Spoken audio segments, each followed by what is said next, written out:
जय माताजी मित्रों, स्वागत है आज नवा वीडियो में। आज तारीख से 30/7/2025 ना रोज दांतीवाड़ा डेम पर एक नजर करिए तो मित्रों हाल में मित्रों हवामान विभाग ની मित्रों आगाही હતી પણ વરસાદ નથી અને मित्रों વરસાદ વરસશે તો દાંતીવાડા ડેમ માં પાણીની આવકમાં વધારો જોવા મળશે। અને मित्रों હાલમાં દાંતીવાડા ડેમ ઉપર એક નજર કરીએ તો હાલમાં દાંતીવાડા ડેમ માં પાણીની આવક 278 ક્યુસેક પાણીની આવક છે અને દાંતીવાડા ડેમની સપાટી 570.40 ફૂટે પહોંચી ગઈ છે।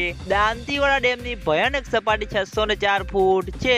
દાંતીવાડા ડેમ 26.30% ભરાઈ ગયો છે। મિત્રો ઉપરવાસમાં વરસાદ નથી તેના અંગે દાંતીવાડા ડેમમાં પાણીની આવકમાં ઘટાડો જોવા મળ્યો છે અને આગામી દિવસોમાં હવામાન વિભાગની આગાહી છે એટલે દાંતીવાડા ડેમના ઉપરલા ભાગમાં માઉન્ટ આબુ, આબુ રોડ, અંબાજી, દાંતા ત્યાં આગળ વરસાદ પડશે તો દાંતીવાડા ડેમમાં પાણીની આવકમાં વધારો જોવા મળશે અને તેના અંગે દાંતીવાડા ડેમ પણ ઝડપથી ભરાતો જોવા મળશે। તો મિત્રો આ હતા આજના દાંતીવાડા ડેમના તાજા અને લાઈવ સમાચાર। તમે બધા અમારી ચેનલ ઉપર નવા હોય તો સૌથી પહેલા વિડીયોને લાઈક કરી દેજો, કોમેન્ટ કરી દેજો અને ચેનલને સબસ્ક્રાઇબ પણ કરી દેજો। તો મિત્રો જય માતાજી।